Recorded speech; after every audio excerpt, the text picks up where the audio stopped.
Okay, Father Xavier, can you tell us what location you've been around for a long time? Well, the town which had certainly the most impact was Orinda, California, just on the other side of the Oakland Hills through the Caldecott Tunnel.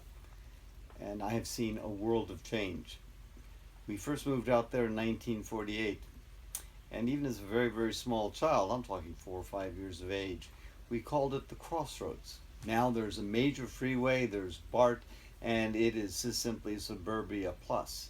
But in those days, when we said the Crossroads, we meant the Crossroads.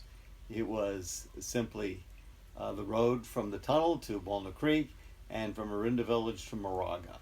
And there was a stoplight there. And so a whole incredible network of freeways and BART tracks, that's all brand new. The hills in those days were largely just simply rolling hills, beautiful rolling hills with lots of oak. Orinda was a very small town.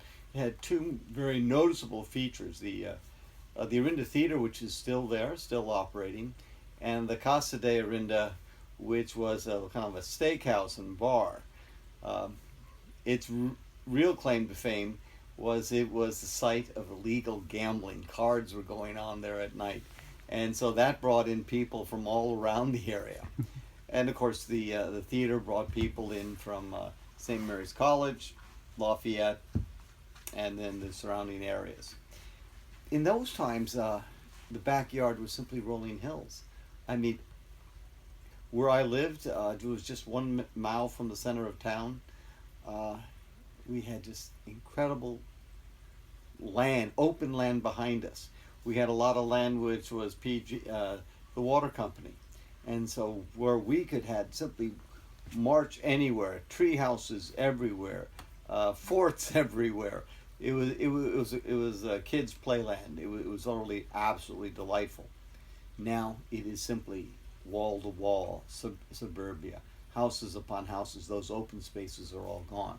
Yes, the trees are still there, but nestled between all those trees are very expensive homes. Uh, the town was therefore very safe and open. In that period of time, you never thought to lock the door of your house. I mean, why would you do that? You trusted your neighbors. And in cities at that time, really, the village and Orinda at that time, you just trusted. You trusted your neighbor to be, kind of observant of your children, and vice versa. So there was a kind of free flowing, back and forth. That is totally gone. Right now in Orinda, the people who know their neighbors are very far and few between. Where I could list all the names of all the people on a half mile of a Terra Road, I'll make you a bet people are lucky to know simply the neighbor on their right and their left and across the street. Mm. So sociologically, it's a totally different kind of reality. In the early days, you could get an acre for $108 in some areas. Mm. Now we're talking big figures, extremely high figures, all six figures. Uh, the school system was decent and very good and very safe even back then. So in that sense, that aspect of the town is still positive, onward, going forward. They certainly have maintained the quality of their schools. Uh, Did you notice any specific environmental changes, like in terms of animals or plants or anything well, in the hills? yeah, in terms of animals, you certainly saw and you still see, but then even more. Like for example, deer. Deer were all over the place. Quail were all over the place. We used to even hunt quail. Not with a gun. Not with a gun. Even then, shooting in your backyard was not a safe thing to do, but you could certainly trap them. Uh, but you don't see that as often. The population is much much smaller in terms of where it was predominantly just oak and rolling grass hills.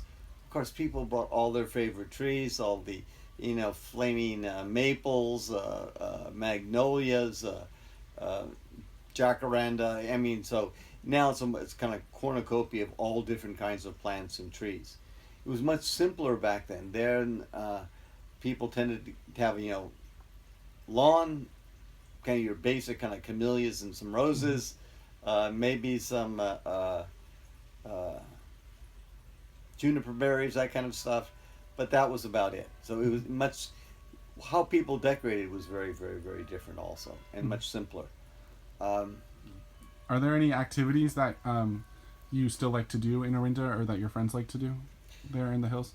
it's become a very different kind of thing. Because you see, when I'm reflecting, I'm thinking of it as a kid. Okay, then of course all the activities shifted to to the schools. Okay, that's well good fun. There's your games, your sports. But what people used to do together, I think that's kind of shifted. One very popular activity in those days, for example, was going to the city. And the city meant only one thing: you're going to San Francisco. Now we think of Orinda, Walnut Creek, Lafayette, that Concord area. You can get some of the most marvelous restaurants in the world. In those days, you only thought the city. You went to San Francisco for major celebrations, festivals, parties. It was the place to go. It was the kind of the Shangri-La across the bay, and it had a kind of almost mystical quality to it in terms of eating what was happening in the city. So the city very much dominated the whole area. Now I think the city really pales. You know, anything you want, anything you need, you can get it right locally.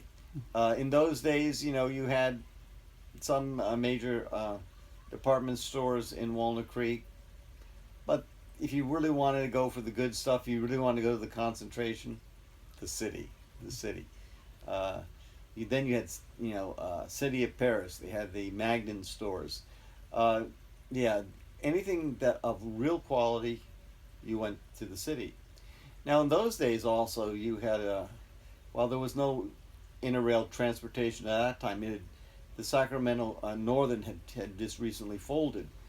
But up until late 50s, if you were in Oakland, you could take the key system and you went straight across the bridge by train. We had a fabulous interrail system at that time still. But the our love affair with the car took over. And hence we needed then a second bore in the tunnel of those hills, and then a third bore, and it's still crowded and congested. So if anything, it's also the radical congestion of the whole area. One of the things that's very apparent in government at that time, people did not want much government, and so the participation in government was really, really limited, and therefore there was no real city planning. And while Orinda is so small that once the main roads were there, they were pretty well locked down. You went to your neighborhood to let's say to Concord, and it was a free for all, and the lack of planning is very evident right now in that city. But that lack of government, that lack of oversight, was characteristic of that whole corridor. Great. Well, thank you so much. I appreciate it. Okay.